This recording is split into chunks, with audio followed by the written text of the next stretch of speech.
Okay, so there's this one habit, and pretty much all of us have it, and it's quietly messing with the parts of your brain that you need for focus and, just feeling clear-headed. So today, we're going to pull back the curtain on this habit, and I'm going to show you exactly how to start reversing the damage. All right, let me ask you something, and I want you to be really honest with yourself here. Do you ever feel mentally wiped out after doing something that should be super simple? Like you're just more distracted, more foggy than you used to be? If that sounds familiar, trust me, you are not alone. And no, you're not imagining it. And this part is so important. This isn't you just getting older. It's not a character flaw. You're not lazy or bad at focusing. What the latest research is telling us is that this feeling, it's a direct result of a very specific and incredibly common digital habit. So what is this habit we're talking about?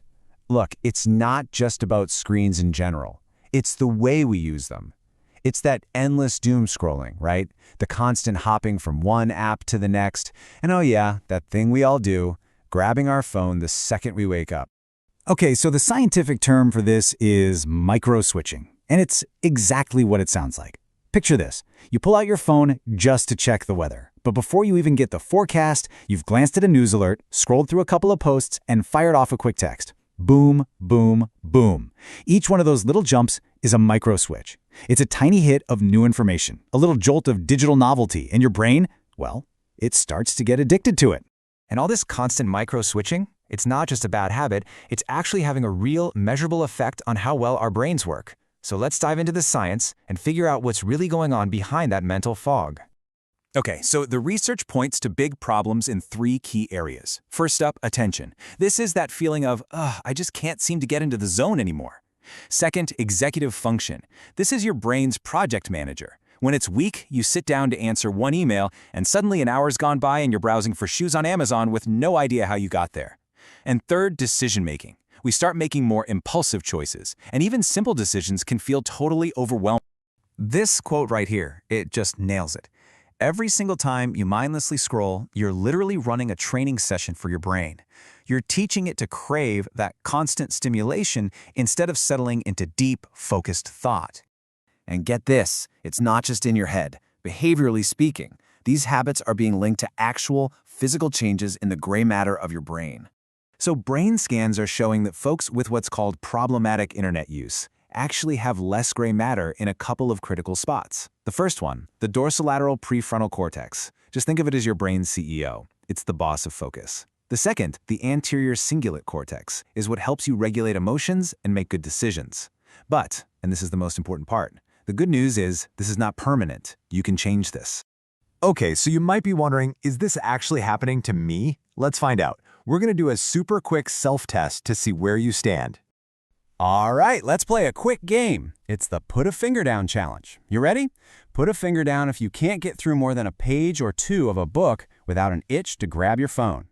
Okay, put another finger down if you constantly open your phone to do one thing and then somehow end up doing 5 other things instead.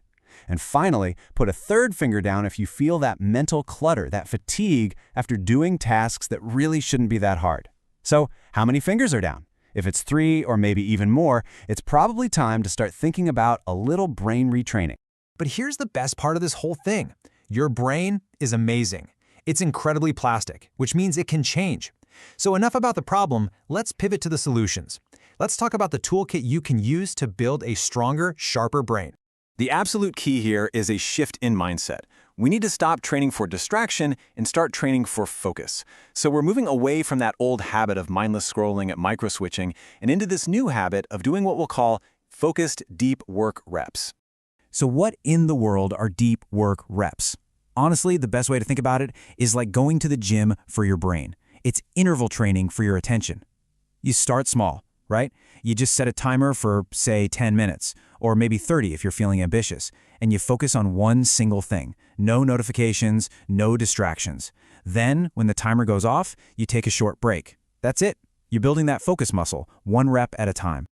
All right, next tool on the box. If deep work reps are like cardio, this next one is like heavy-duty weightlifting for your mind. It's called dual end back training. Now, I'm going to be real with you. It's tough when you first start. It's a challenge, but it's also one of the very few brain games that's been scientifically shown to actually improve your working memory. That's kind of like your brain's RAM. the mental scratch pad you need for focus and solving problems. It works because it forces you to track multiple things at once, which is a killer workout for your brain. Okay, this next one, this might be the biggest game changer of them all. No scroll mornings. Think about it.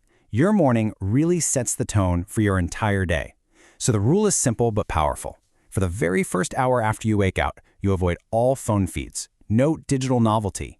You're giving your brain a chance to wake up and establish your calm, focused baseline before you invite the chaos of the world in. All right, I've got 2 more quick tools for you, and these are powerful. First, add some friction. Make your bad habits harder to do. This could be a physical gadget or just an app that blocks you from mindlessly opening social media. It's about interrupting that muscle memory. Second, you have to give your brain a real break. I mean, a real one. Schedule what we can call attention recovery windows. This is 30 to 60 minutes with zero stimulation. Go for a walk, and this is the important part, leave your phone at home. Let your brain and your nervous system actually truly reset.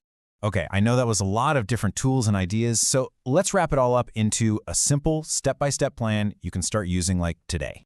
So here it is, your 7-day brain retraining challenge. It's super straightforward. For just 1 week, this is what you're going to do. Number 1, every single morning, no scrolling for that first hour. Guard that time. Number 2, every single day, do just one 10 to 30-minute deep work session. That's it. And number 3, every other day, do a quick 10 or 15 minutes of that dual and back brain training. See? Totally manageable. It's the perfect first step. I want to leave you with this one last idea, because it really reframes this entire conversation. If you've been feeling the struggle, just remember this quote. You don't have a motivation problem. You have an overstimulation problem. It's not a willpower issue. It's an environment issue. And you know what? An overstimulation problem is something you can absolutely solve. So listen, your ability to focus, to think deeply, to feel that sense of clarity, it's not gone, I promise you. It's just been trained in the wrong direction for a little while. So the only real question left is, what's your first step going to be to start training it back?